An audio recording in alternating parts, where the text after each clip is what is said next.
Look, every Warcraft player remembers Othmar Garithos as the cartoon racist, the idiot in the shiny armor who ruined Kael'thas. And honestly, that's not wrong. It's just about 10% of the story. Because the man had a reason, a real one, written down, in canon, in a corner of the lore almost nobody bothers to read. And once you know what it is, his worst line in the whole game stops sounding stupid and starts sounding like something much, much darker.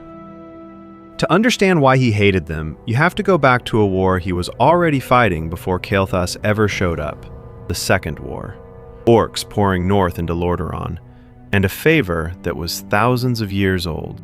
When the Alliance of Lordaeron came together, Anduin Lothar didn't ask the elves for help. He invoked something. An ancient oath, sworn to the bloodline of Thoradin, the human king who saved Quel'Thalas from the trolls back when the elves were about to be wiped off the map entirely. And the elven answer to that oath?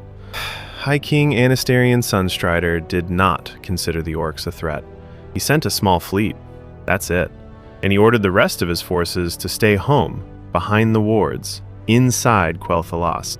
Some elves went anyway.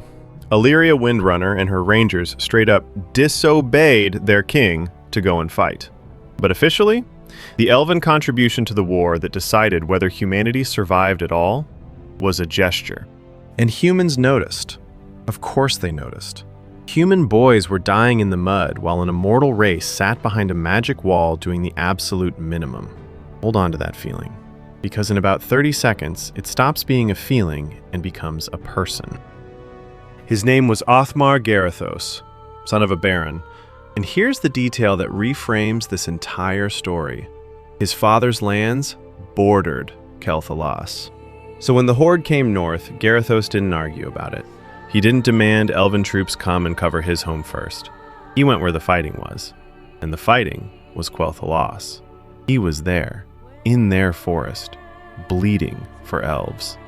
And while he was out there defending elven trees, a warband peeled off from the main invasion, went around him, and found a human village called Blackwood. They burned it to the ground, every single person in it, including his family. He was busy saving someone else's kingdom on the day they murdered his. Sit with that for a second. Because from where Garithos was standing, the arithmetic was very simple, and it was monstrous. The elves kept their armies at home. He didn't keep his. And his home is what burned. He believed the elves had drawn away troops that should have been protecting humanity. Was he right about that? Honestly, that's an argument you could have all night. But it doesn't matter, does it? He believed it, and nobody ever corrected him. And now here's the part that turns a grudge into a tragedy. Because when that war ended, the elves walked away feeling exactly the same way about US. The Horde and the Amani trolls had broken the wards and come straight for Silvermoon. They pillaged the settlements. They cut down every elf they found. Whole stretches of that forest went up in dragonfire. And Anastarian's verdict was that the Alliance had abandoned Quel'Thalas in its darkest hour, that the debt to Thoradin and his descendants was paid, in full, forever. King Taranis was furious. He pointed out the obvious. Human soldiers had died defending elven land, men exactly like Garithos. It didn't matter. The elves shut themselves inside their enchanted kingdom and walked out of the Alliance. So look at what you've actually got here. 2 peoples, 1 war, and both of them came out of it absolutely certain that the other one had left them to die. And here's the horrible bit. Neither of them was lying. 20 years later, the Scourge came for Quel'Thalas, and this time, nobody came at all. Arthas carved a road through the kingdom to the Sunwell. Anastarian died on it, and when the dust settled, 90% of the High Elven race was gone. 9 out of every 10, in a matter of days. And his son, Kael'thas, stood in front of whatever was left and told them they were not High Elves anymore.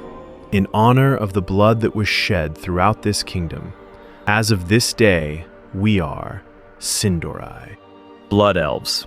A name that is, if you think about it for 1 second, a permanent open wound.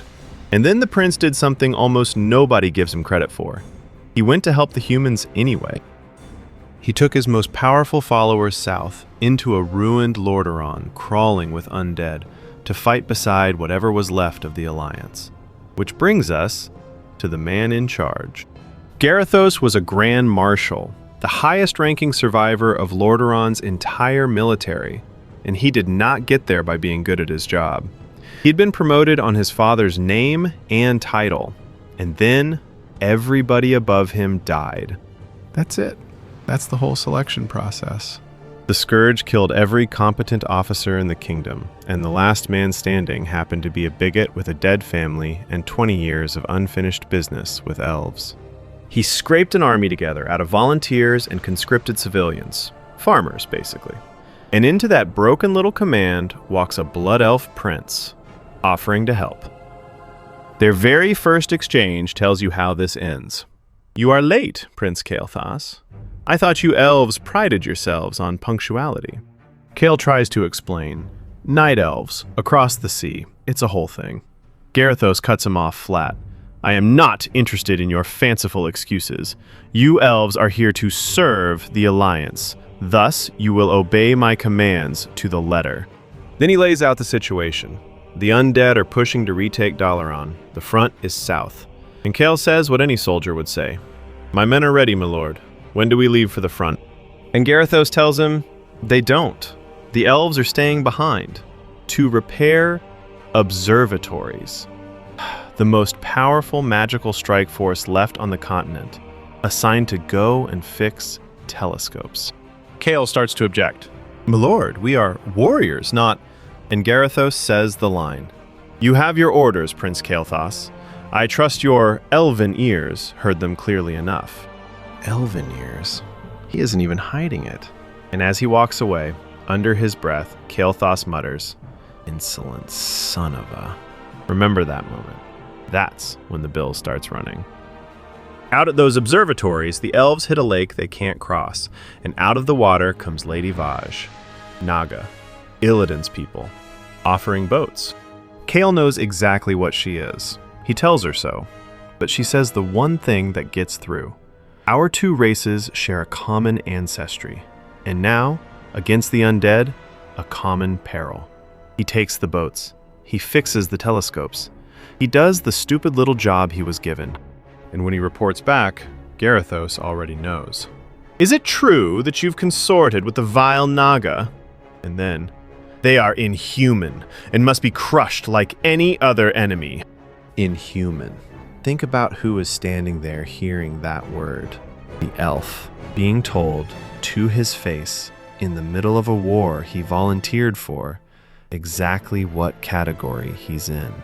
And then comes the part that I think is genuinely the darkest thing anyone in the Alliance does in Warcraft III. And the horrible thing is, it's done with paperwork. An emissary rides in with orders. Good news first. Those observatories detected a huge undead force massing nearby. Garithos commands Kael to crush it before it can march on Dalaran. Fine. That's a mission. That's a real one. And then, almost as an afterthought, the emissary mentions the second order. All foot soldiers, cavalry, and support teams are to report to the front lines. Immediately. Out of Kael's army. Right now. Hours before the battle Garithos just ordered him to fight. And as the human troops march away, the emissary delivers the punchline with a straight face. The Grand Marshal has great confidence in your abilities. Be creative. Kael's reply is the best line in the campaign. "This is preposterous. Am I to assault the undead with nothing but sticks and harsh language?" And then, quietly, to nobody, "Garithos, I'm starting to hate that man." And let's be clear about what that is. That is not bad leadership. That is not incompetence. Stripping an ally's army the hour before a battle you ordered them into is an execution with extra steps. So Vash comes back, and she says the two sentences that end the Alliance's claim on the Blood Elves forever. "The human you serve trusts no race but his own." And then, "His sense of honor runs no deeper than his tolerance." Kael takes her help, again. He wins the battle he was designed to lose, and he knows precisely what it's going to cost him. I fear I may have doomed myself by accepting it. He had. Garithos arrives with an army at his back. So, Kael, you've shown your true colors at last. I knew you were in league with those serpents. Now I have all the proof I need to execute every traitorous one of you. Kael tries to take the fall alone. Spare my men, my lord. It was my decision. And Garithos doesn't even let him finish the sentence. Save your breath. I never trusted you vainglorious elves. It was a mistake to accept you into the alliance in the first place. And there it is. 20 years of Blackwood compressed into one sentence. He is not sentencing Kael'thas Sunstrider. He's sentencing every elf who stayed home behind the wards while his village burned. They're thrown into the dungeons beneath Dalaran. Not a jail, the dungeons of the greatest magical city in the world, now being used to cage its own kind of people. And up above, the guards are casually discussing the schedule. The execution is at dawn. And this is the detail I genuinely can't shake. Those elves are already starving in that cell, cut off from the Sunwell, cut off from their birthright, coming apart. Their world ended. They came anyway. And in the morning, they're going to be killed by the people they came to save. Vash gets them out through the sewers. Of course she does. Nobody else was coming. They run for a portal. And Garithos, this is the part people always forget, Garithos chases them. Not to arrest them, he turns up with explosives. Forget about those damn towers. I want that portal destroyed. He isn't trying to stop traitors escaping. He's trying to make sure they don't get out alive. And when his men start losing ground, he screams an order that tells you everything about what he'd turned into. Release the experiments. Bust open the cages. The elves get through. Every single one of them. And the last thing Vash says as the portal closes behind them is, "Now, young prince, we take one final step towards destiny." That destiny is Outland. That destiny is Illidan Stormrage, who offers them the one thing not a single person in the Alliance ever offered them: a way to stop starving. So every terrible thing Kael'thas becomes after this, Tempest Keep, the demons, the thing waiting for us at the end of the Sunwell, all of it traces back to a cell under Dalaran and a human officer who decided they weren't worth reinforcements. And back home in Quel'Thalas, the elves who never left were still waiting for an alliance that was never coming. Help did finally arrive, from the Forsaken, from the Undead. And that road ends with Sin'dorei standing under a Horde banner. That's the real Bill. Not one prince, a whole race. The Alliance didn't lose the Blood Elves to Illidan, or to Arthas, or to demons. It lost them to a middle manager with a grievance. And before anyone asks, no, he was not being mind-controlled when he did any of this. Deathrot got inside his head later, after the elves were already gone. When Garithos condemned them, that was just him. His own ending, though. His ending is almost too neat to be fiction. Sylvanas frees him from that Dreadlord and immediately offers him a deal. Help me kill the last one, Balnazar, and Lordaeron is yours. And the man whose entire philosophy was that the only good non-human is a dead non-human, shakes hands with the Banshee Queen. Balnazar sees him coming across the field and greets him like a house pet. "Ah, my wayward pet, Garithos! I see you've grown a spine since we last met." They win. Garithos steps forward to claim his city, and Sylvanas, who never had the faintest intention of keeping her word, says 3 words. "Kill him too." Varimathras answers, "Gladly." The last Grand Marshal of Lordaeron, the man who was going to preserve humanity above all else, is killed by a Dreadlord. And eaten by ghouls. Minutes later. Years afterwards, Matthias Shaw sums him up better than anyone ever has. That Garithos sullied the name of the Alliance with the way he treated the elves, and that his end, horrible as it was better than he deserved.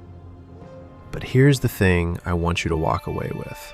Garithos wasn't a monster who came out of nowhere. He was made by a war where 2 peoples were both abandoned. and neither of them ever found out that the other one felt it too. Anastarion never knew there was a human boy defending his forest on the day that boy's family burned, and Garithos never knew the elves felt betrayed as well. Nobody ever had that conversation. So an alliance older than every human kingdom on the map died in a dungeon under Dalaran. Next time you walk through Silvermoon and you see those banners, just remember they're red for a reason. And remember exactly who made sure they were never going to be blue again. If you enjoyed this, subscribe, because the next question is worse. For years, the Scarlet Crusade was led by a dreadlord wearing a dead paladin's face. And nobody noticed. See you in the next one.